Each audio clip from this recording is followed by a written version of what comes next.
Hello, Keith Rucker here at VintageMachinery.org. Guys, got a bunch of stuff stacking up over here on the bench. This is items get sent in to me. I've got some purchases. I got just some new things that have come into the shop. And a lot of you guys comment you like seeing these, and again, some of you guys don't like seeing them, but we're going to continue doing our odds and ends series because a lot of people do just like to see new things coming into the shop so they can just learn about stuff that's going on and see other tools that they may not even be aware of and so forth. So I've got a bunch of items here and we're going to work through these, and this is going to be an odds and ends episode. No machining content whatsoever. So if that's what you're after, you can go to one of the other videos. So with that, let's get in here and get going. A couple videos back, I showed a picture of this face mill that I had. I actually had two of them that I had purchased in an auction some time ago, and I made the comment that I was needing to find a tool holder to mount this one on. And I was going to try to get online and find one. Well, almost immediately after that video posted, I got an email from Jim Litchie, and he said, Keith, I got this right here, don't have a need for it. So this is a 50 taper tool holder for a face mill. Got the right size board and everything in it. Now I will comment that this is the more modern style that's really made for a CNC mill. It's got this groove here that the automatic tool changer come in and grabs it. And ones for the older machines usually have a little tab that comes out of the back. But with that said, this one will work just fine. It's really not the exact same model, but the taper is right. I've got the threads that should fit up in there. I need to double check that with my drawbar next time I get it out. But this should work fine on my mill. I've got some other tooling that is this. I think this is actually a Cat 50, and what I have is an NMTB 50. But again, you can use the Cat 50 on the older mills, but you can't use the old stuff on the new mill, so that shouldn't be an issue, I don't think. So anyway, I'm going to get this mounted up and have it ready so that I can use this face mill in future projects. This is one that has a round insert in it, and you can just rotate these around. And I've actually got another face mill, not quite this same size, that uses that round style. And I kind of like it. It works good on a lot of materials. So anyway, Jim, thank you so much for sending along a nice tool holder here. Another thing I like about this one is it's got about about a 2.5, 3-inch boss sticking out of it. So it actually gets it away from the face of the machine. You know, a lot of times I'm running really far back on the ways to do these face mill jobs. But this one's going to extend that out a little bit, which will be a nice little feature to have as well. Next item here comes from Bruce Gratton, and Bruce is a long time and very dedicated viewer on the site. I usually get an email about after every video that I post with some kind of comment or whatever, and have enjoyed just conversing with Bruce. But he saw in one of my videos where I had the new set of Starrett micrometers, and the box was looking a little bit kind of rough. And he said, look, I got some of this nice brie wax that is really good for kind of bringing out the finish in wood like that. And I've actually used some of this before. I don't have any anymore. I used to have some, but this is really good for just, old wood items, antiques, whatever, just to kind of put it on there, protect it, clean it, what have you. So he had this. It's actually new old stock, never even been opened, still has the clips on there. And anyway, he had a bunch of it, so he sent me some here. So we're going to be probably trying this out later on the Starrett box over there with all the micrometers, and I got some other wooden boxes out here that this might look good on as well. So one day when I have some time, I'm going to get out here and do a little polishing on my wood boxes, and this will also help to protect them, keep moisture out of them, etc. So we're going to look forward to trying that out, and thank you, Bruce, for sending that in. So again, in a couple videos back, I showed some 3D printed patterns that we had made up for a couple of jobs. These were actually drawn up by Charles Marlin, who has done a bunch of 3D drawing for me in the past. I sent him some information, and he actually drew up these patterns. And I got them in. We got them cleaned up, painted up. Basically, this is typical of how patterns would have been painted for a foundry. The black represents the actual cast iron. The yellow represents either the core or the core print. So you kind of have this black ring, and then you would create this piece here. You would mold up a couple of solids. There's actually two halves of this. This was symmetrical, so you only had to have one core box. And when you made the print in the sand, you pull this pattern out, and then you drop the core down in there, and basically that leaves a hole on the inside of the casting. So very similar on this bearing, you just kind of had this void up under the bottom, so we created the core box for it.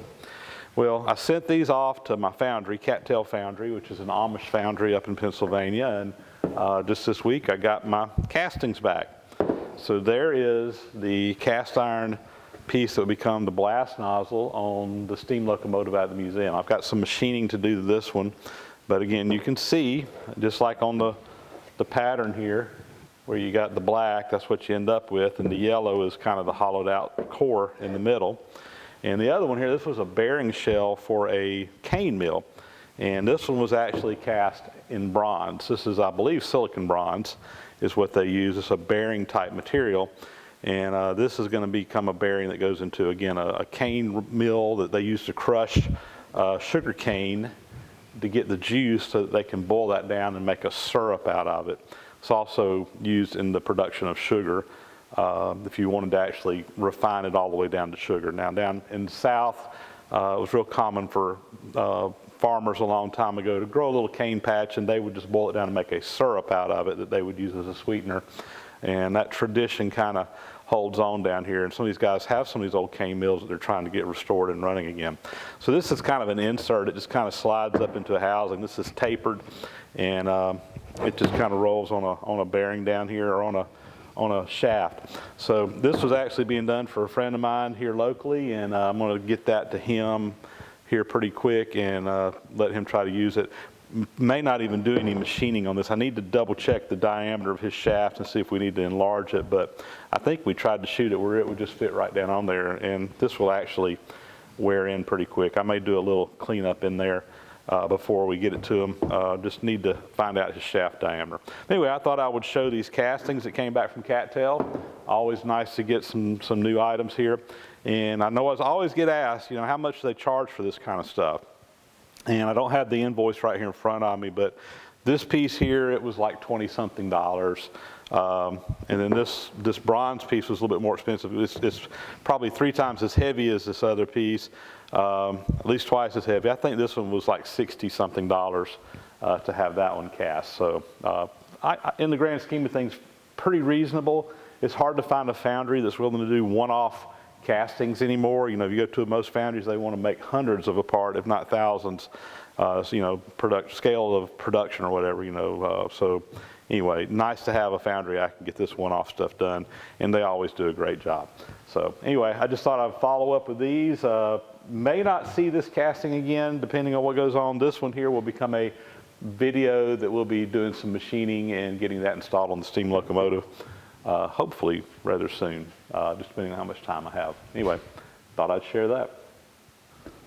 So next here, I thought I'd show this. I was up visiting a friend of mine up in Middle Georgia a couple of weeks ago. Forbes Matthews stopped by his shop, and while I was there, he had some stuff he wanted to send back with me. So he was doing some cleaning out, and he had a whole bunch of tubes of just grease, general purpose grease for doing different things. And anyway, he had a bunch of it. He said, here, take some of this with you. I'm sure you can use it. And this box here, a couple more tubes of grease in here, as well as just a bunch of other kinds of stuff used around here. So this is some special lubricants and so forth. Some of these are like electrical greases. There's some white lithium grease. I don't know, a little oiler. I haven't even looked to see exactly what all's in here. Teflon grease. There's some dielectric grease. So anyway, a bunch of nice little stuff in here. Extreme pressure lube. Oh, that's nice to have. I didn't even realize that was in there. So some nice stuff in here. And like I said, he was cleaning some stuff out and just had a bunch of extra stuff laying around, and thought I might could put some of this to use, which I definitely will. So Forbes, thanks a lot. Appreciate it. We'll put this stuff up in my shelves over there, and next time I need some grease, I'm going to be in good shape. So thank you, sir. Next item here, this one's kind of cool. So this comes from Evan Daly, who lives up in West Virginia. And Evan and I actually did a little bit of horse trading for this one. So he had a couple things that he was looking for that he knew that I had, and he had actually a couple real nice items. We ended up settling on this one here as a trade, and I don't remember exactly his story on where he came across this, but he picked it up somewhere along the way. And this is a unigrind made by Mac Incorporated. It's a nice case, and what this is a tool grinder for doing end mills and other kinds of tooling. And basically you put this up on your surface grinder, and it's a jig for holding an end mill in here. And you can kind of see in the picture right here where it's got a little follower that goes out, that goes along one of the flutes, and you just spin this thing in and out, spin your end mill in and out. When you do, you run it up underneath the wheel on your surface grinder, and it sharpens them up. Now, I believe that I had seen a video of this old Tony. I think he had one of these, and he was using it recently.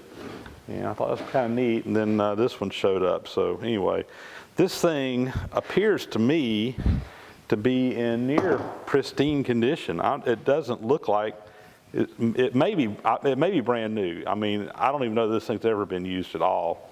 There's hardly any wear marks on anything. It looks to be complete, have all the parts and pieces in the box. I'm not going to try to put it all together right now. Even, again, has the instructions in here. So this is kind of a neat little piece. You know, I've told some people that I'm really been kind of trying to stay away from getting into tool grinding, just because, man, it's a specialized trade and a lot to learn, and I'm not really not wanting to go down that path, but yet this thing shows up, and I can't turn it down. So it's a very nice tool, and Evan, thank you for thinking about it. And like I said, this was a trade that we did, and I hope he feels like he got his fair end of the trade. I feel like I definitely got my fair end of the trade. So thank you, sir, for considering it and sending it along. Next item here, kind of something a little different. This comes from David Edwards, and David was, again, cleaning some stuff out and came across this and thought I might like it. It is exactly what it says. So this is a sample of different types of veneers that came from the woodworker store at one point in time. There's another one there, elm burl, but just a bunch of different little veneer samples here for woodworking. Now, if you're doing woodworking and you get into veneer work, you can order sheets of different veneers of all kinds of different types and species and what have you. And basically, this is just a sample that you can look at and see examples of the different kinds of veneers that they had for sale. And then if you wanted one, you could, of course, order them. Now, you can also, of course, use these on small projects. And probably if I were to use it, I don't know, I might actually do a veneering project one day and want to kind of look at some samples. I'll probably keep it around, but more than likely these may get actually used in a small project one day. I don't know. But anyway, he was basically about to chunk them, thought I might want them. And yeah, you know, we'll put them on the shelf. You never know when you need something like this. So it's nice to have. So anyway, we'll put it up in the wood shop and have them if we ever need them. So thank you very much, sir. So next item here is kind of an interesting item. This comes from Brad Hayworth, and Brad contacted me a while back to ask me if I'd be interested in this. This is probably something that's going to end up at the museum, quite honestly, in their collection, because it is kind of an unusual thing. Now, some of you guys probably know what this is looking at it. Some of you guys are scratching your head. But what this is a very early type of indicator that would be used on a lathe or whatever. So you basically have like a little tool post here that you could mount, again, like in a lathe, just like you would a tool, cutter tool, but you put this on your lathe and you can spin this thing around whatever you want to. But it's an indicator. If you look down here, there's a scale. It doesn't have a huge range. There's a 0, 2, and 4 thousandths. So basically it's got a 8 thousandths range to it. 4 thousandths in each direction. But you would put this on your come up against your work right here, and as you can see, when it moves this little scale on the other end here, back and forth. So it's just basically it's an early indicator. It's not a dial indicator per se, but it's for indicating something on a lathe. It's the Kosh test indicator, K-O-C-H. And it got a patent date on here of July 17th, 1906. Thought it's also interesting on this side, you got another little, this is just a straight in plunger, and it actuates the same mechanism. So it would work, again, just like a dial indicator would. You know, you got a little tip down there. It just doesn't have a huge range to it. So probably something that I would never actually use in the shop, because honestly, a dial indicator is going to be much more efficient at doing what this does. But it's an interesting piece nonetheless. And again, probably just going to put it in the collection out at the museum as an example of an early type of indicator. But really cool piece nonetheless, very well made. Looks like this might slide open.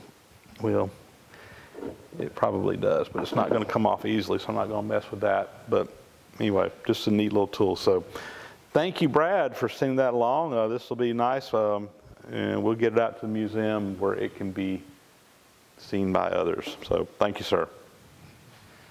Next item here comes from Joel Havens, and Joel is another guy that I've known for quite a long time. He's actually a very big contributor over on the VintageMachinery.org website, helping maintain the history and a lot of publications and so forth. He spends a lot of time helping me out over there. He recently sent along a bunch of publications for me to scan in on my computer, and when he did, he sent along some goodies with them, and some of them were just some sockets that I needed to fill out some collections.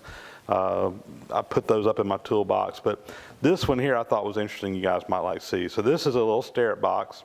So number 109, surface speed attachment for a speed indicator.